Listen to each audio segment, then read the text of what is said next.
Good evening and thank you for staying with us right here on Voice of the People 90.3 FM. This is the World News. My name is Esther Wachuku. And my name is Chioma Innocent. First off the top stories. Ambassadorial screening Oshomole Ndume clash over Reno or mockery. 17 persons killed, others missing as militias ambush returning IDPs in Taraba.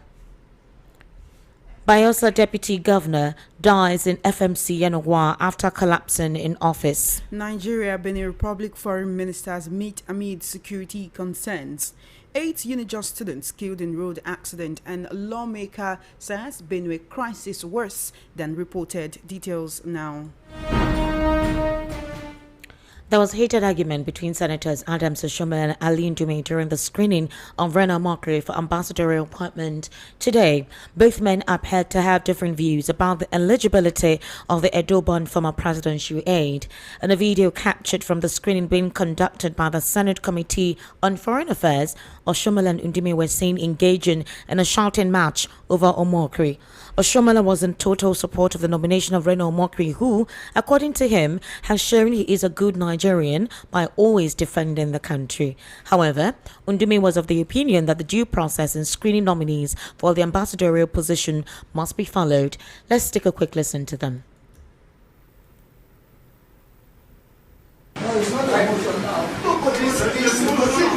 Motion on ground.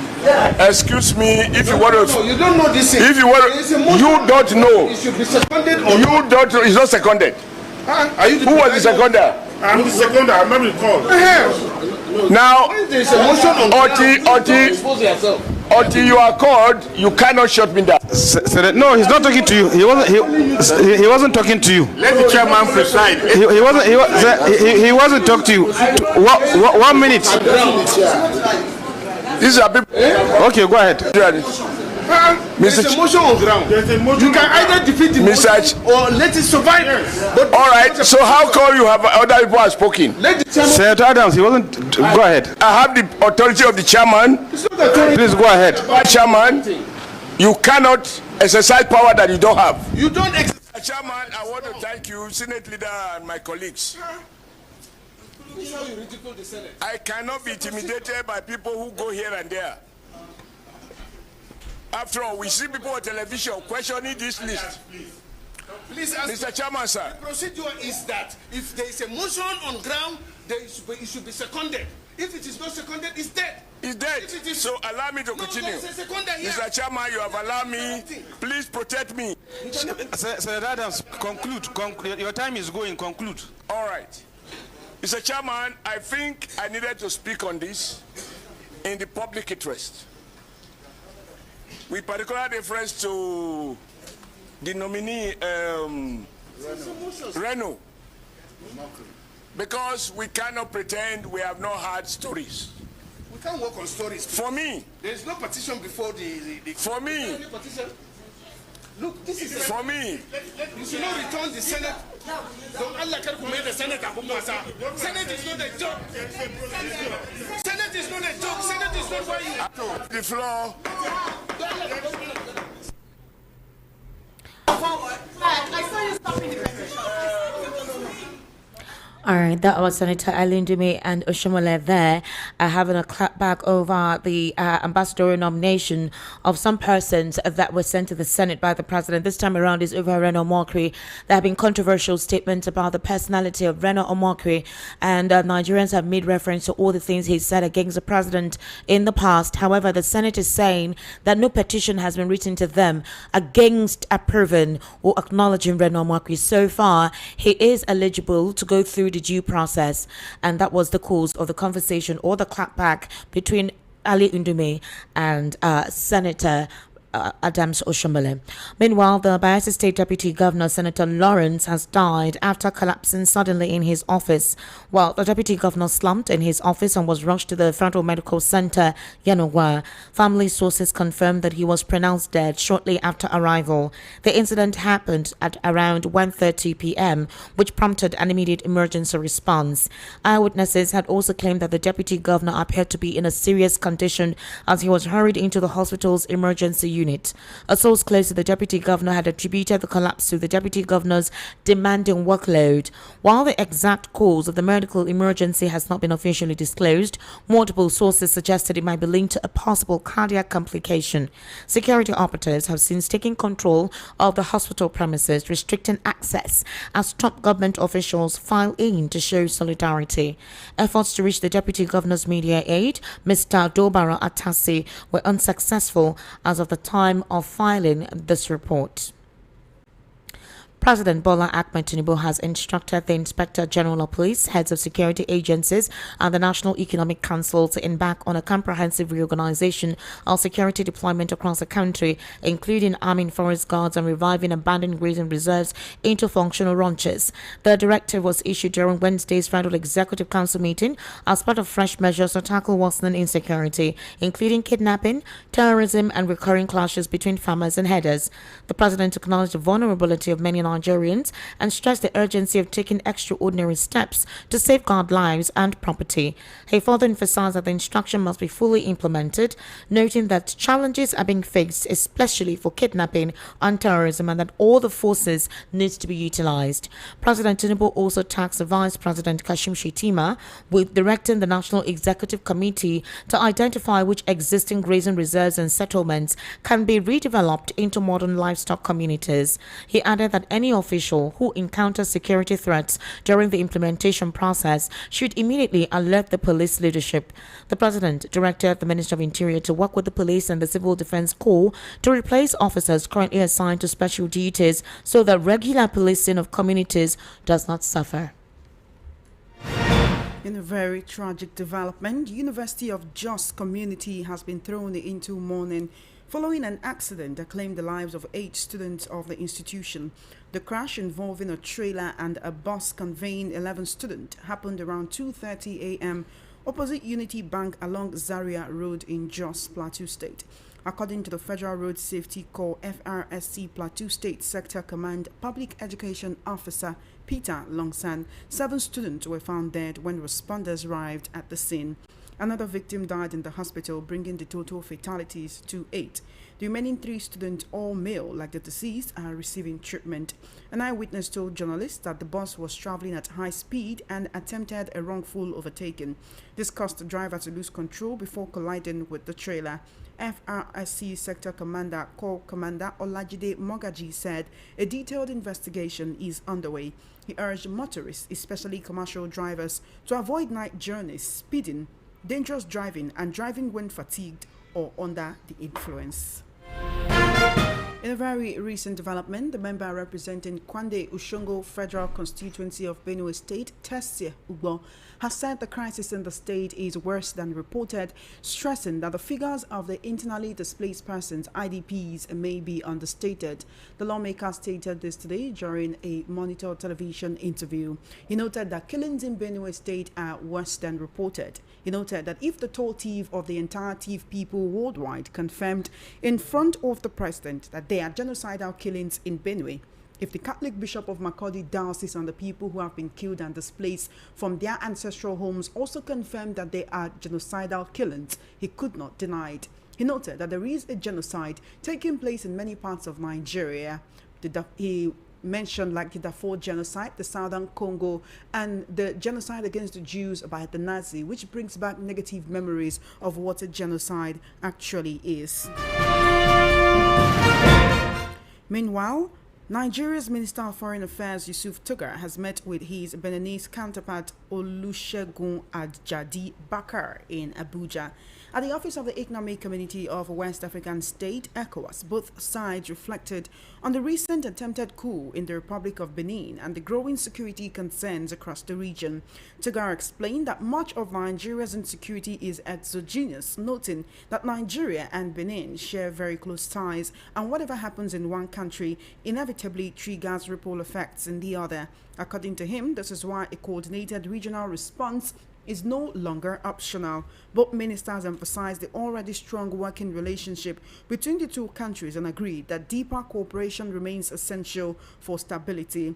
The Beninese Minister of Foreign Affairs said the event in the Republic a few days ago proved that democracy still holds firm in Africa.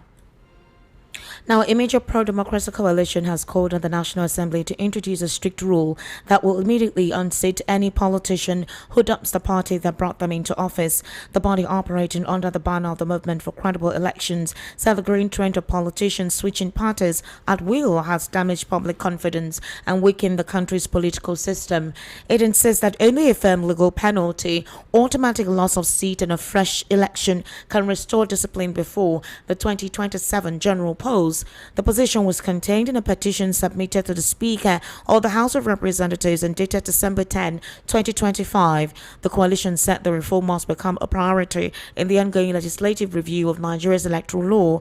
The MCE is made up of respected civic figures and political actors, including political economist Pat Utomi, former NLC President Ayuba Waba, human rights lawyer Femi Falana, and ex-minister of Education Obi Ezekwesili.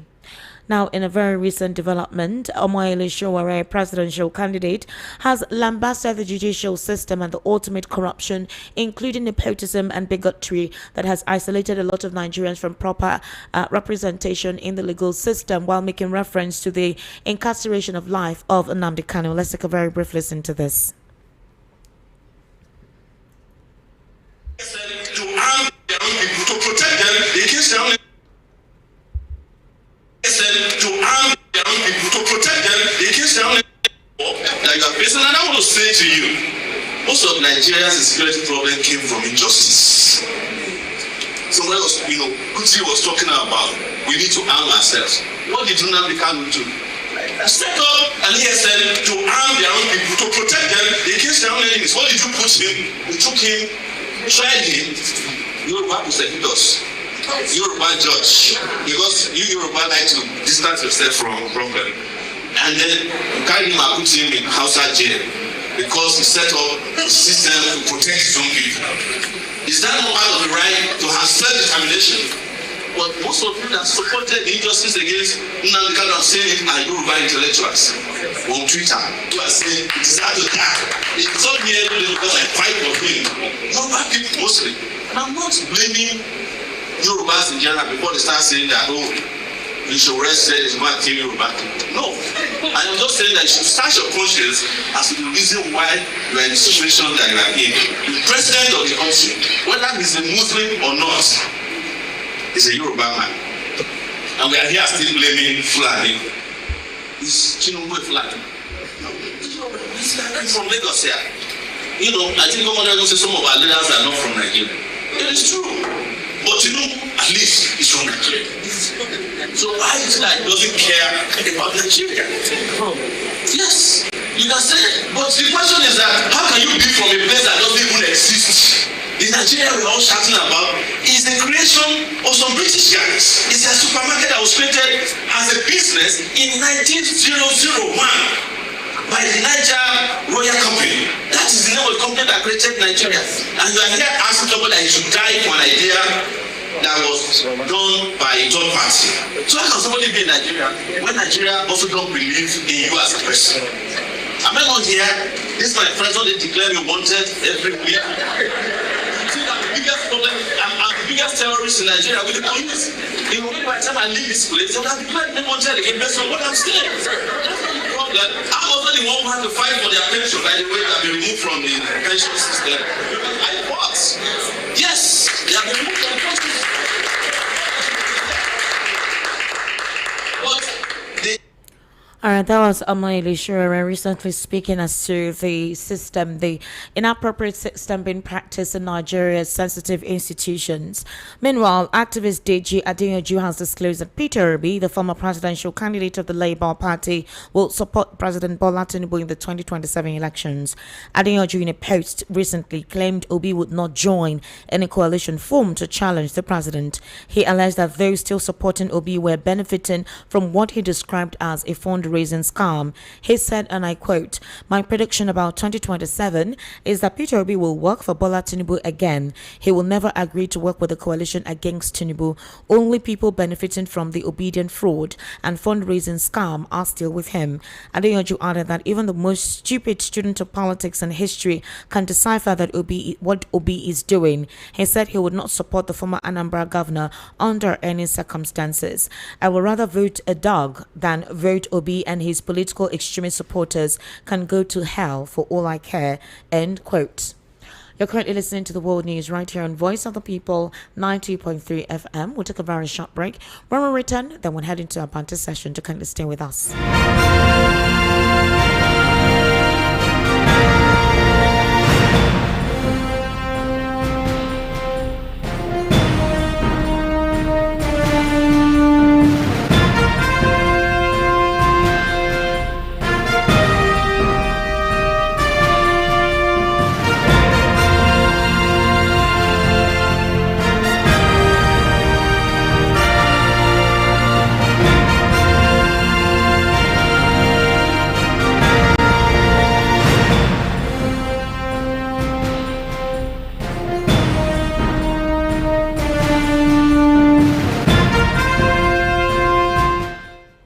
Thank you for staying with us. This is still the World News right here on Voice of the People, 90.3 FM. Choma, amidst the entire situation call out on the presidency concerning the spate of insecurity in the country, it feels that despite the U.S. House of Rep members being here to see things for themselves, that these persons of darkness are not afraid. For example, 17 persons were killed and others are missing as militias ambush returning IDPs, militias or terrorists. Now, persons are meant to return to their ancestral lands. Governors have been looking for a means through which those IDP camps can be closed and then they can go back to their homes. How can you, in a country that belongs to you, it's your ancestral land, and you are staying in an IDP camp? It's almost like there is a war ongoing, a war that is caused by the people that reside in that country. It's like there are some persons who know whom we are fighting a war against, and Nigerians don't know who they are fighting. They cannot find any form of succor or safety. People are being forcefully taken out of their homes, killed in the process. Their communities taken over, and that's not the only thing. They have been assured by the governors of the state that you can return home, all right? Go back to your home, nothing is going to happen to you. And just while they're returning home, they were killed by these same persons who took them away from their homes. So what exactly does this mean? What charade is playing here? Choma, on Saturday or on Sunday morning, the Nigerian force, they sent their Air Force fighter jets, 2 of them. They swiftly went to Benin Republic to restore peace. And I heard that they did an emergency mapping. That is, we did not hear that there was any casualty. The shooting or whatever target they did were precise on the militants or the coupists. That is the insurgents in military uniform. So if we have such superior equipment to handle terrorism, if we have such precise intelligence mapping and gathering, what exactly has stopped them from doing the same thing regarding this? And it's obviously very believable that before any convergence of these individuals, there is obviously a notification. There is an intelligence report that this is where these individuals are staying. Now, it is also very embarrassing because the House of Rep members in the U.S., especially Riley Moore, who is the forefront in pushing this about Christian genocide, they are here in Nigeria and these things are happening. Esther, I'm going to start by reading a part of this report on the terrorists killing 17 IDPs who were returning to their ancestral lands. This part said the gunmen opened fire without warning. Those who fell down and pretended to be dead were hacked with cutlasses. This was a survivor speaking on condition of anonymity. He goes on to say they were shouting that no thief person will ever live in this land again. 8 people sustained serious gunshot wounds and are receiving treatment at an undisclosed hospital. You know, it's very easy to sit in the presidential palace or in the governor's lodge and say, oh, go back to your ancestral land. We will protect you. Do you know that 2 days ago, the Borno State Governor, Babagana Zulum, was in Cameroon, the part that shares the border with Nigeria, to offer 500,000 naira to any refugee that is willing to come back to Borno State? which is still ravaged by insecurity. It seems like they want to prove a point to Nigerians in other parts of the country, or prove a point to the international community that they can protect their people, and they are failing woefully at that. Because imagine the double trauma of those people who are saying, no, we want to reclaim our land. They don't want to leave their land to these people who are making these incursions. And it begs the question, what do these people want? When Boko Haram started, they said Western education is a sin. That is the problem. That was just the front, because it didn't make sense. But the guns all they the are equipment, using, are they not made by the Europeans? The camouflage that they steal from our security the operatives, communication equipment that they're using to the communicate, vehicles that they use when they go to is kidnap people. basically hypocrisy. There is no religion attached to what they're doing. It is just basic hypocrisy. And it's just so sad, because when the government, was it not 2-3 weeks ago, they told us, oh, we're not the sponsors of insecurity, and we will let you know. Elza Zaki came out, it was yesterday, to say that, oh, it is the United States that is sponsoring ISWAP, sponsoring ISIS. The other time we heard about how they were using US aid money to sponsor terrorism in Nigeria. Choma, if you look at the historical context of how the US has used them, infused into certain countries to take advantage of their natural resources, they cause this kind of thing. I mean, the situation in Afghanistan, you do know, before the 9/11 World Trade Fair blast, you already know what happened.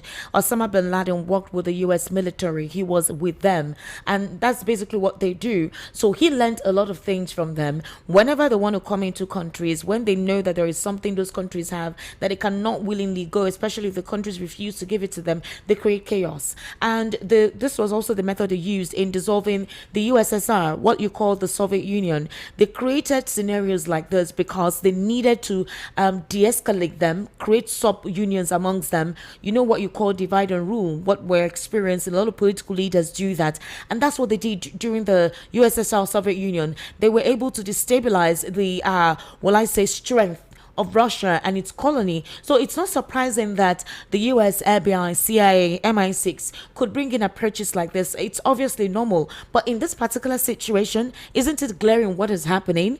How can you say it's what exactly does the US want with Nigeria that they do not have? I mean, most of our resources, they already have it. Nigeria has already sold most of its oil wells to these people for trade by barter, not just now, like years ago, especially since the Civil War. Most of our oil wells no longer belong to us. They've used this, they've traded it off with these guys. So what else? Other untapped natural resources, they're sharing it with these guys who come and mine and do what they want to do. Nigerians are not benefiting from it. So we obviously know what is already ongoing. But the thing is this, Choma, things have gotten out of hand. The government was quiet when they had intelligence provided to them by Ali Kefas, the general who is recently spilling. It means that since 2023 that the president assumed office, most of all this intelligence that they kept under the rug was brought out for him to peruse and look through. And that should have been the first thing they should have handled when they realized that there was a deterioration of law and order in certain communities that you can term to be red zones. But no, they kept quiet. Nigerians kept crying and calling out the government until Donald Trump decided to speak up and designate Nigeria as a country of particular concern. And that was where everybody decided to pay attention to these things. And even after that, we've been talking about it, but it still seems like the federal government is foot dragging. Representative Riley Moore came to Nigeria, people cannot travel home. Along the road, there are several kidnapping gangs. It's a business enterprise. You can't travel to your home. It's only some areas that has a perception of safety, because I can't even say the state is completely safe. It's just a perception of safety. Try and cross or a road and see if you're going by the road, if it's not the grace of God. Flight tickets are overwhelmingly expensive. You need to be of a certain range financially to afford that. So what are you literally saying? Local flights. What are we actually saying, Choma? It makes no sense, and it's compounding. And they tell us that they're doing all that is necessary to be done to stop this. More decisive measures need to be taken concerning this. I am not saying that our military is not working hard and doing the best. We've heard that very recently they were able to get a lot of communities back in Niger State. That's the Nigerian troops. But more needs to be done, especially within communities that they have a lot of persons residing.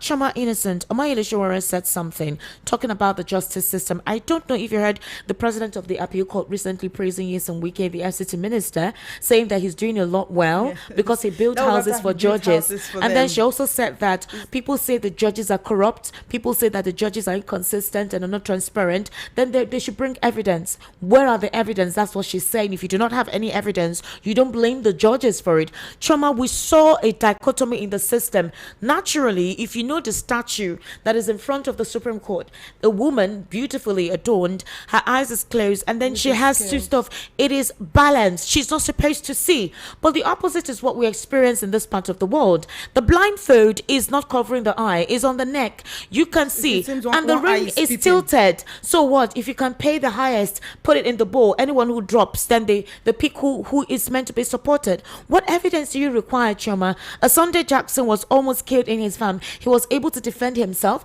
and the Supreme Court, or the court in the state that it happened, sentenced him to death. What kind of lopsidedness in the judicial system are we experiencing? And she is praising the SCT minister when there already talks about political motivation, political inducement within our judicial system. It is a responsibility of the government to take care of the judges. There is nothing exceptional about it. There's nothing to praise any particular individual about, but that should not make you not stand firm and objective in the disposition of your duties. The whims and caprices of the political class cannot continue to erode every common sense in every institution that makes Nigeria what it is. Choma, there are laws in this country. Unfortunately, the laws are sleeping.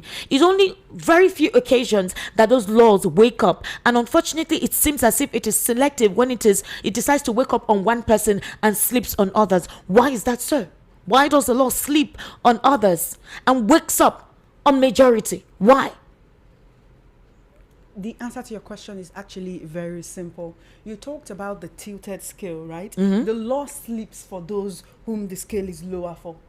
And then or rather, it wakes up for those whom the scale is lower for. You know, you have to have something heavier so that the scale can tilt. That means something has been dropped inside. Something has been dropped inside. And you know, what do you expect from the president of the appeal court? I mean, we're talking about the minister of the FCT who, went in his own party, he's more or less a black sheep. Many Nigerians, remember what happened with him and Yerima? And so many Nigerians were very happy about that. It would make you wonder, what kind of person is this? And in his own mind, he's doing what he's doing and he feels very happy about it. It's just a very sad situation, Esther. But I want us to look at, the question I want to ask is, what do Nigerians need to do?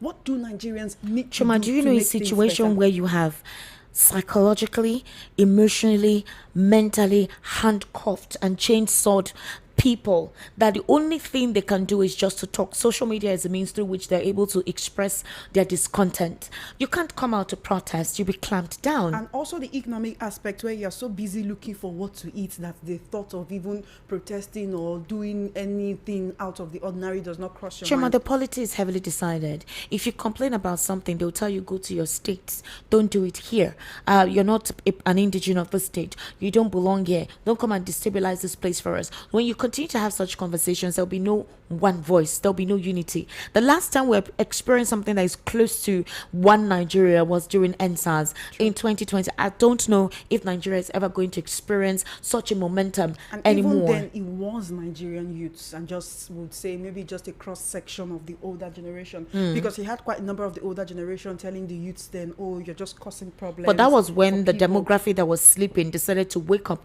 and pay attention to what was going on in the polity. I mean, you call them the Sorosuke generation, right? But Choma, let's look at this particular incident with what Omoyele Sowore said, where he made that statement. You heard the sound bite when he said that the formation of the system has been done in such a way that a Yoruba judge sentenced Nnamdi Kanu to life imprisonment in a Hausa prison. And now, you know, a couple of Nigerians have been looking at the whole Nnamdi Kanu scenario from a tribal lens. Sowore was trying to say that I am not being tribalistic before you say I'm trying to butt heads together. But what would you make from the scenario he painted? I understand what he's trying to say, and I know that a couple of Nigerians have been saying that, but Sowore is someone who has some clout. Sowore is someone who has some followers. He's someone who have people who believe in him. He's someone who has people that take his words hook, line, and sinker. So I do not really like that tribalized angle that he's taking it to, even though that's what it looks like. You remember Lolone Kachimeze was in the court on that day, and she made several videos. But that was the same statement she made. Take notes, like, oh, it's Yoruba judges here, Yoruba people, are you going to allow this to stand? So when we continue to spew such tribal rhetoric, it divides the polity, divides the citizens even further. It divides the country even more along ethnic and tribal lines, right? But he was trying to say that that was the perception of what happened. Everything in the court that day seemed like that. And then you now took him all the way to Sokoto, where he called it a Fulani prison or something. But Choma, if we're trying to look objectively at the matter, where the court gave one terrorist whom has executed persons, rustled communities, displaced communities, possibly done the raping and slaughtering, all of that, you gave him 20 years. Nobody is saying that Nnamdi Kanu did not make inciting statements that made destabilize the polity. Nobody is saying that some of the things he spewed had not caused some persons to do certain things. But life imprisonment, and then the person who actually did it, like the person who actually did the killing or the buying or whatever you want to consider, 20 years. This is disparity in the justice system. There's a criminalization in the justice system that he was referring to. Why can't we have that balance in adjudication of cases so that nobody will be bringing all of this tribal rhetorics into the picture? Because it will always play a major card when things are done in such a way that there is no prism of objectivity. It's not looked at from the lens of equality. It means that if you're from a certain geographical location, you certainly have an immunity. If you're from another geographical location, the immunity is not on you. And it's that perception that needs to be killed. It's that perception that needs to be buried. If institutions that are meant to uphold the sanity of the country, if persons that represent sensitive institutions that are meant to harmonize the nation, considering Nigeria's peculiar complex nature, are involved in dividing the polity further, how does anyone trust the whatever the system dishes out to them in terms of disposition of law on any criminal activity? How does one trust the process? You know, there are quite a number of bills before the National Assembly for constitutional review. So one of those bills is to define what constitutes act of terrorism and to designate kidnapping as an act of terrorism and to for assign death the sentence death penalty to that as well. So maybe this case of Nnamdi Kanu actually will now let us have the Nigerian judicial example or the Nigerian judicial explanation of what constitutes terrorism. If they say that inciting statements can also be seen as an act of terrorism, so maybe now we have a different, it's like the and Abuja thing during the 2023 election. So it's like the words in the English language, because they are not our indigenous languages, have different judicial interpretations than what the layman understands. So we're going to wait and see what comes out of that. But again, there is this individualistic mindset that many Nigerians have. And that's the reason why the region that feels marginalized, even when they call out their leaders are not doing anything. Or they seem not to be doing anything. Why? Because they are okay. Their family members are okay. The people within their small community are okay. They have a second passport. If the US sanctions them or puts them on the no-fly list, they can easily go to Canada. If they can't go to Canada, they can go to Brazil. Even if they have to go all the way to Venezuela, as long as they're not in this country to answer for whatever it is that they have done, then they can go. And so at the end of the day, you cannot in one breath tell people to be united and on the other, I'll say we are united, and then on the other hand do things that your actions are saying and it's opposite otherwise. to what you're saying. True. Your actions are saying Very otherwise. true. Nnamdi Kanu's lawyers have been lamenting. Why take him to Sokoto of all places? Like, it's Abuja to Sokoto. How did things take near each other? Well, it's deliberate. It's deliberate. So why not? They already know that he can't. Even said take him to the southeast. No, that's part of the punishment. They don't want anyone to easily have access to him. They want it to be difficult for anyone to have access to him. You already know that anything can happen. Recently, there was an outbreak with terrorists killing some certain persons and displacing some communities in Sokoto, the very same Sokoto. So it's obviously, you know, the reason why he was sent there is basically that's a punishment. The lawyers have been complaining that Nnamdi Kanu is far from where he needs to send his appeal, and most times the visiting process, the money, the expenses going there, and then the appeal, you know very well that he had appealed to be taken away from Sokoto prison to another correctional center, and the court said no, that it's meant for the federal government to decide where.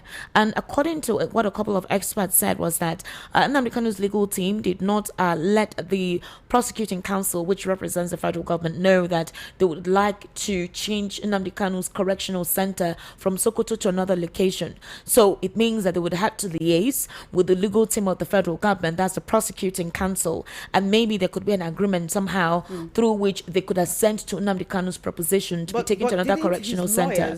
Know about his being transferred to Sokoto only when he had been transferred? No, already when that situation happened, when the judge gave that sentence into Sokoto, his consultants, he didn't have any legal representation, already knew that they had to appeal to change the destination from Sokoto to another correctional center. It was already known that was what they were going to do.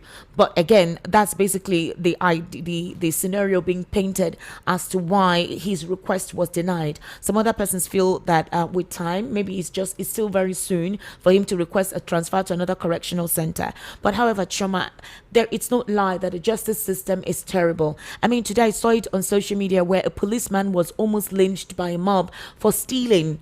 And other policemen could not do anything. The police have put out a statement saying that he did not steal, that it was because he fired a shot. Did you also see the video of another policeman? Because he fired a shot at what? Conductor? Okay, if he fired a shot, why did he seem defenseless? Why was he apologizing? He was saying sorry.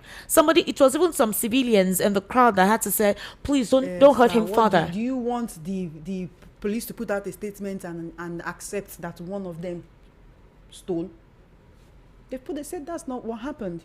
So they put that, so just for it to be on record that, they refuted the fact that he stole. Do you know, I was on Matters today and someone sent a message saying that uniformed men at the checkpoint robbed him while he was traveling. And it's gotten to the extent where criminals not even target policemen to steal their uniforms. Like, hey, you stop there, give me your uniform. Have you forgotten the terrorist that came from Nigerian station? He wore the commissioner of police uniform that he murdered. Choma, it's quite unfortunate that we're going through this. Let's look at what Deji Adeyonju is saying. What exactly is the meaning of that statement by saying that Peter Obi would not join the coalition because he needs to ensure that Tinubu wins? What kind of statement is that? And that anyone who is calling his name is basically just being fraudulent to scam people of their money. Remember that he has a case to answer. I don't understand why he's still calling out Peter Obi's name. You're now making another statement that you cannot verify. His case is in court. What's his name? Peter Obi sued him because and the case is in court, and you're coming out to make another statement. If you don't want to support him, no problem. Who is asking you to support him? Has he talked to you? Has he said anything to you so far? Again, it's like anybody who wants to get the attention of the presidency calls out Peter Obi. I think that's the basic slogan. Once you call him out, maybe the president will give you a pat on the back, like what we're saying at the National Assembly, where there is a clapback between senators concerning Reno Mockery. Choma, have you gone through Reno Mockery's tweets?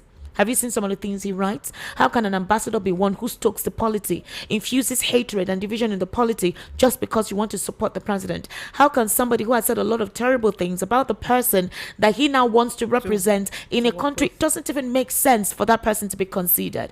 Agreed, there's no permanent friend or permanent enemy when it comes to politics, but this is not a political appointment. Or is this a political appointment? Can we call this a political appointment? Some Nigerians see it that way. They see it as a baba for the boys kind of thing. Like, you know what? I just want you. There's a way Igbo people say it. Ono korun joge kuma, something like that. So with the same mouth you used to disparage this person. So by the time that same person now comes back, as at that time I was telling you these things, I didn't really know this person. Now I have experienced them and they are not like that. So I don't know what kind of following or what kind of clouds the president or the people who put Reno's name on that list think that he wields, or what kind of influence they think he wields. They claim that he's been representing the country well. He's been speaking well. The attire that he wears, that anywhere he goes, he tries to sell Nigeria well. So that he's well spoken, he's well researched, he knows how to defend with all the defense he's been doing on social media. He took it upon himself to take up Peter Obi after when he decided to change his mind to support the president. It became a personal project, and the project was to dismantle whatever mystique that surrounded Peter Obi that made him get the kind of favor he got in 2023. That people will start having explanations for all their actions. Was I know how one person came out and said, it was because some people from so camp were throwing jabs at her, and that was why she decided to support the you're referring to the famous Nollywood actress? Yes, and then it's like, do whatever you want to do with your full chest. You don't have to explain to anybody if indeed you have the conviction that what you're doing is right. Do you know that recently some creators, I think about 10 or 20 of them, creators that were talking about the new tax laws that will be coming in January 2026, they were singled out for a training to have more knowledge of the tax reform, so that they can talk to Nigerians about it. And one of them actually opted out and was That's like, Jonaza, right? I don't want. That's Jonaza. Yeah, I think she said, I don't want to be a part of That's this. Jonaza. Yes, she said, I don't want to be a part of this. And not because I'm not honored to, for my name to be on this list, but then what's the criteria for choosing us? Is it just that, you're seeing that these people, they have some sort of influence? And that's the reason why, they talk what about he said strategy. is that he has actually done some expose about the tax reform, some form of educational introduction about the new tax reform, unaided. Nobody told him, nobody paid him anything. He did it, and people liked it. He provided insight into it. Now you wrote out his name. He felt you could have written a mail to him. You could have called him out, personally. But that's not the only thing you did. You told him that if he is interested, he should click on a particular link, fill the form, and submit. If you say you're selecting this person that they have the clouds, the ambience, the influence, and they have the knowledge, and they did what they did without even being told, is it not meant for you to specially invite them? And if you're taking them for whatever training to properly educate them about the tax reform, you pay for their flight ticket, but you don't want it to seem as if you are begging them. You want it to seem as if they're the ones who want to be part of the process. So there's a link provided for them to fill up that link, and what happens and next? I think there was even a part of the whole graphics I saw where it was like Nigerians maybe notify your favorite creators. Get as they write that thing, but I think we're talking about a different person, because this one is a lady.